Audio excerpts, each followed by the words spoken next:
Saman ya pemuja Allah, tapi kan kadang kurang alim. Saya ini pemuja Allah serius. Saya itu kalau ngaji, ya ngaji biasa belajar, itu sering nangis ya, nangis seneng. Misalnya saya baca tadi, Miftahul Jannah la ilaha illallah, kunci kok dikasihkan. Kita ini masuk neraka gak pantas, enggak bawa kuncinya kok masuk gitu. Harusnya kita ini masuk surga, kita kan pegang kunci surga, gak pegang kunci neraka.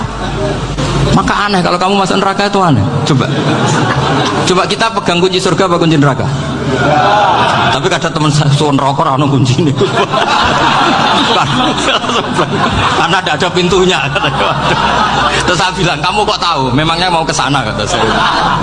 Saya tidak punya rencana tahu neraka. Dan saya meskipun guyon itu serius. Bedanya orang alim sama tidak itu di situ. Kalau orang alim itu guyon itu masih benar, masih serius. Coba saya bacakan ayatnya. Ala inna auliya Allahi la khaufun alaihim wa lahum yahzanun. Terus lahumul busyra fil hayatid dunya fil akhirah. Artinya kalau mungkar nangkir dengan penampilan garang gitu, berarti ada ketakutan apa enggak? Ada. Padahal ciri utama walinya Allah tidak ada ketakutan. Makanya itu termasuk dalilnya Sayyid Muhammad. Tidak semua orang alami seperti itu, karena wali-wali itu la khaufun alaihim wa lahum yahzanun. Anak kiai ketemu karena kerja buat tidur wedek. Iku rezeki ora kok pertanyaan tok nak konan santri piye. Lho isen wis kiai dihanjuti mau karena kerja. Malu gak kira-kira? Mesti pelengane konan santri piye. Nak jawabannya gampang karena pernah ngajar tauhid. Makanya Sayyidina Ali ini ceritanya ada di kitab Nurul Dholam, sama di kitab Nurul Dholam karangannya Syekh Nawawi Banten. Itu Sayyidina Ali itu ya, andekan orang biasa mungkin ya agak-agak hasut, tapi ini wali gak boleh kamu katakan hasut. Dia itu mangkal sama Umar. Orang kok setiap orang pernah dibentak, apa dia berani bentakmu karena nakir? Penasaran dia. Bagaimana kerengnya Umar itu berlanjut enggak gitu kira-kira. Akhirnya minta, ya Allah saya minta kasyaf. Ya karena yang minta Sayyidina Ali karena mau wajah dituruti sama kasyaf. Dilihat Sayyidina Umar pas meninggal itu. Jadi hasud itu ya kadang penting asal baik. Loh betul, bahasa Kanjeng Nabi kadang la hasada illa fisnaten. Itu Nabi bahasakan ya hasad. Gus Verson aja yang nafsirkan ghobtoh itu kan gaya-gayanan sebagai ulama. Aslinya Nabi ngendikan itu la hasada illa fisnaten. Ulama yang ganti itu namanya ghobtoh. Wong Nabi sendiri nyebut hasad, kok kamu tafsiri ghobtoh. Ya hasad ya hasad. Udah ada usah ditawil-tawil, pokoknya gitu. Kalau sama nggak percaya nggak apa-apa. Gitu aja kok repot. Karena sama nggak percaya kemungkinannya dua. Satu nggak ngerti. Dua sama-sama alim. Kan dari awal kalau sama-sama alim kan laisali alimin ayuqallida aliman akhor. Kita nggak perlu saling mengikuti. Ngapain hasud? Biasa aja. Akhirnya Sayyidina Ali kasut.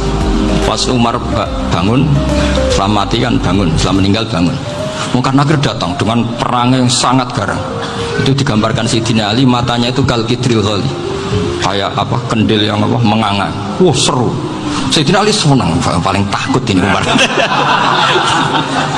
Senangnya bukan main, wah ini mesti takut Umar. Biasa. Ternyata enggak, Umar malah bangkit. Woi Mungkar Nakir, kamu tahu menghadapi siapa?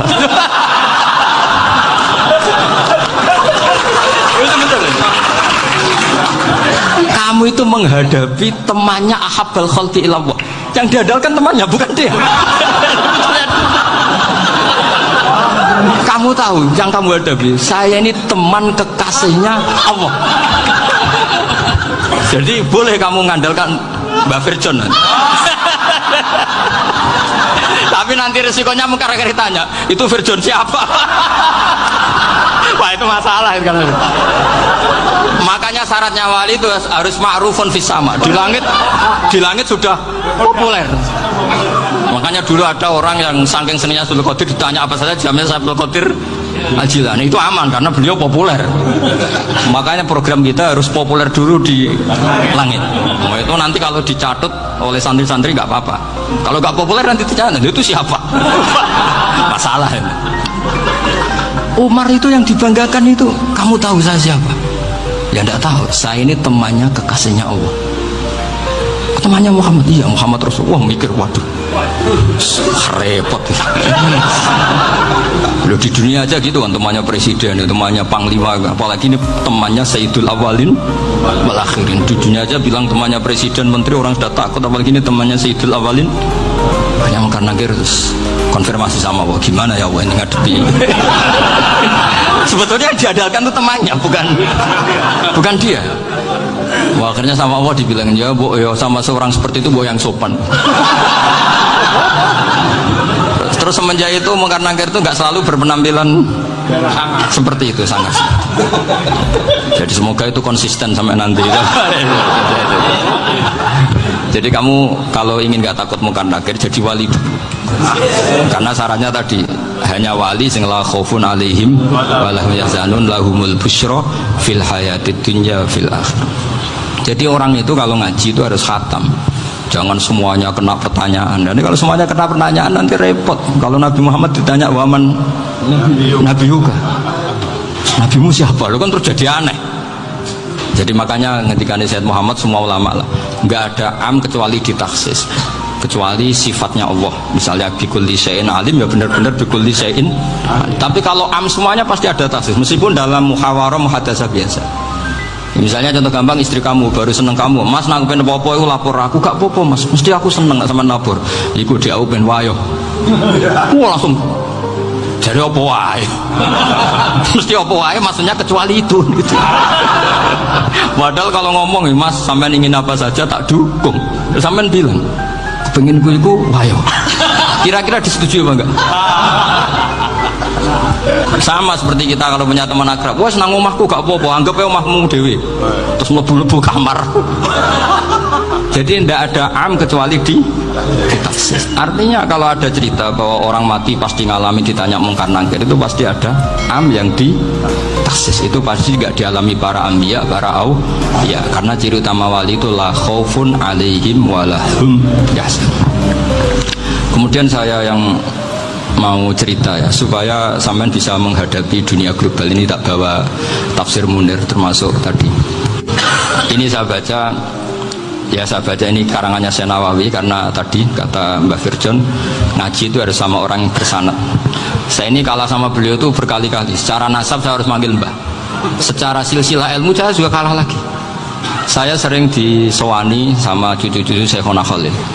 Kiai Siddiq itu termasuk murid dekat beliau, Syekhona Khalil.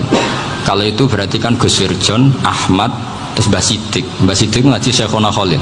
Syekhona Khalil itu pernah ngaji langsung sama Sayyid Zaini Tahlan. Berarti beliau dari Sayyid Zaini Tahlan itu baru generasi kelima.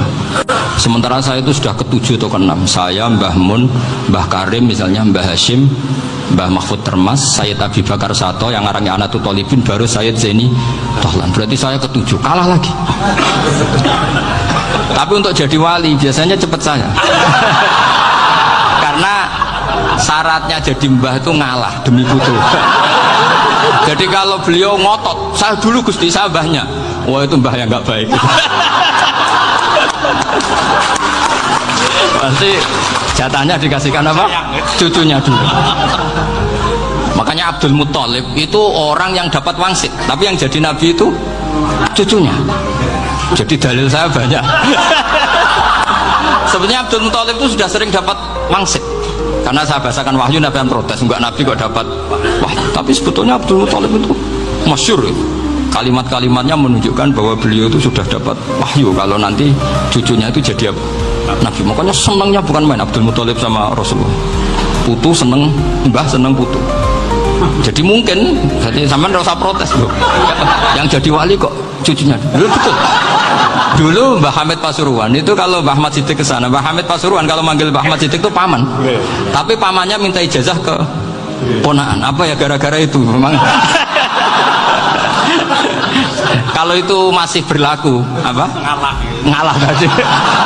Kayaknya masih apa? Hawane masih. Karena melihat tren-tren langit masih gitu kayaknya masih. Masih itu. Ya, tapi mbahnya tetap dapat jatah, tenang saja nanti. Tapi memang sebaiknya mbah itu legowo.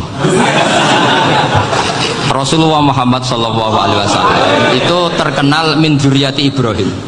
Tapi kata Rasulullah, ana dakwatu Ibrahim wa bisyaratu Isa. Aku nganti ngene iki barokah dongane Nabi siapa? Ibrahim. Jadi dongane Nabi Ibrahim ya tiba teng putu. Jadi banyak bukti bahwa jatuhnya aku putu gitu. Tadi saya di kamar sama beliau berduaan. Nih Mbah sing dadi wali di sini, aku wae.